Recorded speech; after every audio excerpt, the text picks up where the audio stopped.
Hello everybody, and welcome back to the House of the Wed, which is my personal holiday home of horrors, which opens its doors every Wednesday at 3:30 for a leisurely afternoon of horrible horror content that's picked by you guys, where you put your ideas in the comment section, in the premiere chat, or just write it on your forehead in permanent marker and send it me via Twitter.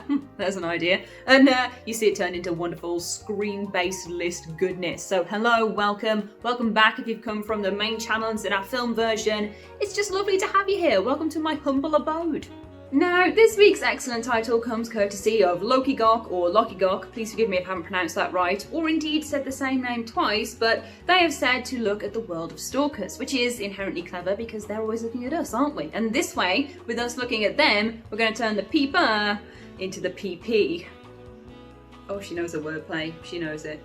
Of course, in real life, we all know that stalking is very bad and wrong and terrible, and societal rules establish that it is a no-go. But in video games, nobody really got the memo. The stalkers all over the place. There are all sorts of rampant creeps out there with their big clumpy boots on, chasing after you, coming to steal your precious life force and whatever other goodies you've got on your person, because hey, apparently that makes the games fun, having a horrible entity coming after you at any moment and trying to tear you limb from limb. Great, thanks. Why do we play games again? In any case, I'm going to rectify the wrongs of these freaks by revealing their nasty, horrible stalking ways in this big list. Because you know what? It's pretty rude, it's pretty horrible, it's pretty scary, and I'm not a fan of it. You know what? It's not following the 2-meter distance rule we've set at the moment, is it, at all? Name and shame. 10-point name and shame list this is, so let's get on with it, shall we? I am the respectably distanced Ash from WhatCulture Gaming, and these are 10 horror villains that don't stop chasing you.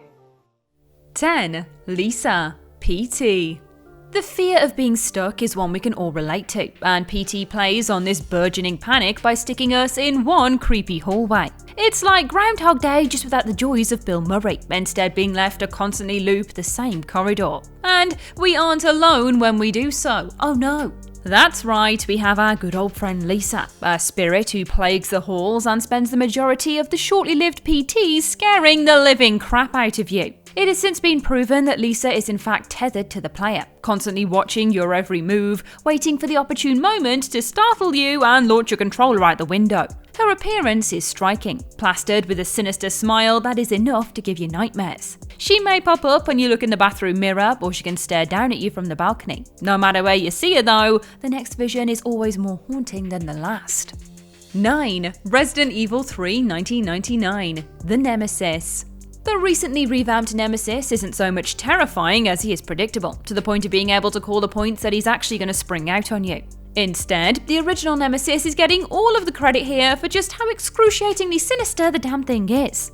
Everyone remembers the first dog corridor from the first Resident Evil, right? Well, in retrospect, be grateful they weren't armed with rocket launchers and could open doors. Right from his introduction, the Nemesis cements his reputation as a terrifying stalker by appearing at random times throughout Jill's adventure. Hearing a door open, a musical sting, and that one-word roar is enough to make the hair stand up on the back of anyone's neck. The added terror of fixed camera angles means you can't always tell which door he's going to come storming through, so you could find your supposed escape is actually running right at it, adding new levels of pant-cacking terror. Sure, later in the game you could stand toe-to-tentacle with him, but for the first couple of hours, he's a right menace. 8. Clock Tower, Scissorman. The Clock Tower games are living proof that horror games aren't defined by their graphics or technical capacity, with the Scissorman being a fine example of that. Going as far back as 1995, the Scissorman's debut in Clock Tower cemented his reputation as a terrifying stalker, which I'd imagine is helped by the giant pair of scissors, funnily enough. Stalking our heroine throughout her journey, even if you think you're taking the easy way out at the start, the Scissorman stops at nothing to catch its victims. Much like Ghostface from the Scream franchise, the identity of the Scissorman can vary. But one thing is for certain, that dread, that fear that he's coming after you, always remains. Admittedly, the impact was somewhat lessened in Clock Tower 3 when the Scissormen resembled jesters over the ominous, cloak-wearing motif, but we don't talk about that. The first few incarnations are sinister enough to carry the franchise, as the fear of those giant blades closing in on you is enough to give you the shivers. Honestly, I still flinch a bit when I get my hair cut. Why do you think it's so long? 7. Call of Cthulhu 2018, The Shambler. Adding a beast from the Cthulhu mythos might feel like easy pickings, but it is not quite as simple as that. For you see, a lot of Lovecraft's monsters are more the subliminal or psychologically fear-inducing sort. But the Dimensional Shambler from 2018's first-person horror title is the winner here for one simple reason. You cannot fight it. Any game that removes any chance of standing your ground already makes it that much worse, as you have to steel your resolve and heroically run away. Worse still, you're in a room chock full of various knives, and you can't use them on it either. Instead, you have to find the right one and stab the painting that it's crawled out of, all without being seen, as it's one-hit death if you're caught. If that weren't enough, you can only hide in certain places for so long, so you can't really rely on waiting for it to pass for an undetermined amount of time either. This guy really is a pain in the ass, and a terrifying one at that. 6. Metroid Fusion, SAX. If you were to compile a list of creepy games, you wouldn't expect a Metroid game to be up there. Oh sure, there are some panicky moments, like escaping exploding bases and some of the boss fights, but nothing fear-inducing. Well, thanks to Metroid Fusion, you can now add creepy cloned Samus Stalker to that list. Samus's continued run of bad luck at the start of her adventures continues in Fusion, with the discarded X-parasites forming a clone from the cells they have mimicked from the bounty hunter. Cloning is one thing, albeit creepy, but a clone of Samus at full power, that is nightmare fuel. As such, the SAX will turn up at random times to chase our heroine, adding a massive dose of panic to an otherwise calm situation. Surely nothing could make this worse? Well, how about SAX asexually reproducing into more clones of itself? Yeah, it happens, and it's not fun. 5. The Evil Within 2. Anima. The first Evil Within had a pretty nasty lurker in the shape of Ruvik, the main antagonist. His slow pace, ability to teleport, and general creepy demeanour was quite unsettling for most of the game.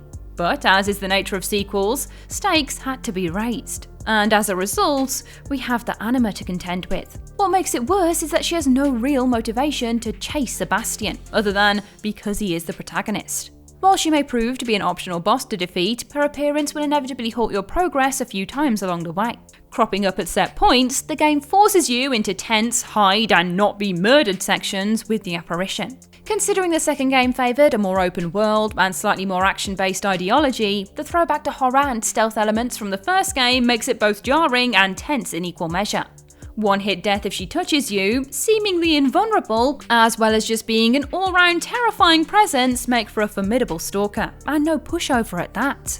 4. Resident Evil 2 Remake, Mr. X. Conversely to the Nemesis' new change of pattern, the revamp of the Mr. X from the original to the 2019 remake is a massive improvement. In the original, he was an imposing threat in either Leon or Claire's second scenario. Looming as he was, he couldn't open doors. But skip ahead 21 years and someone has been teaching this old dog some new tricks.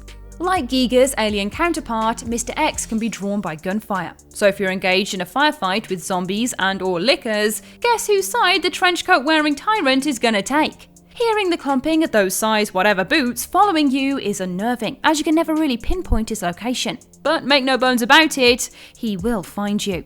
At least Claire has it slightly easier.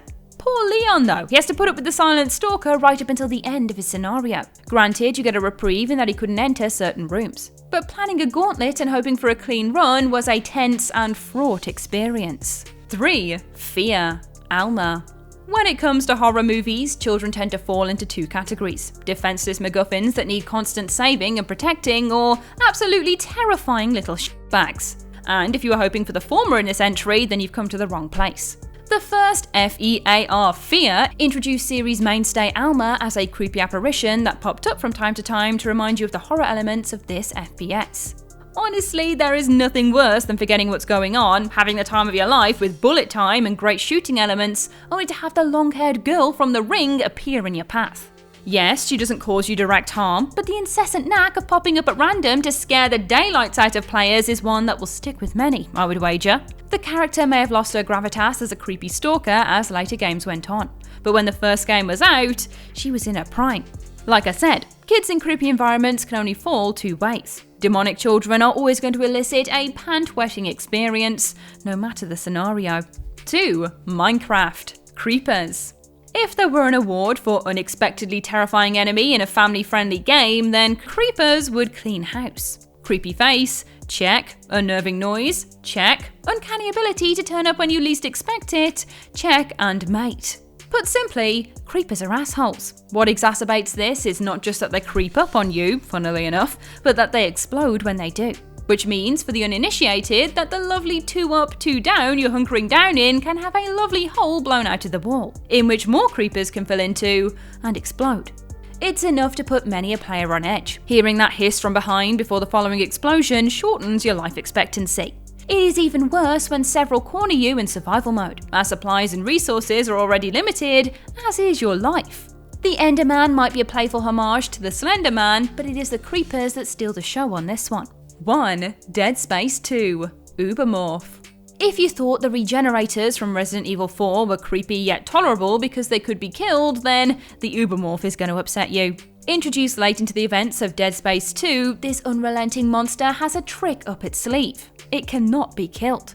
Sure, Isaac can freeze it in time where it stands, cut off its limb and leg after temporarily disabling it, but rest assured it will be back. And it comes back usually when you least expect it. There is no hollower feeling than thinking you felled a beast only to open a door and see it presumably grinning at you in a "yeah, I'm still here" manner as it marches after you. Again, it took many a player by surprise. And after the game makes such a big deal of its decapitation model to ensure things are dead or properly dead or whatever. So when this regenerating mess of limbs chases you through the later chapters of the game, it ramps the tension up something fierce. And that's our list. Thank you so much for following me around this horrible stalker list, and also from the main channel over to the gaming one if you did that, and if not, there's a lovely horror film list over on the main channel if you want to check that out to go at a nice little pairing with this one. Part 1, Part 2.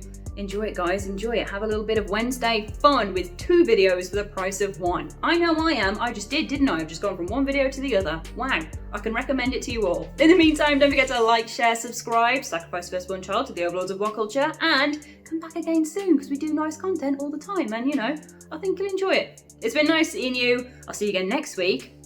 Goodbye. That's all that's left to say. Goodbye.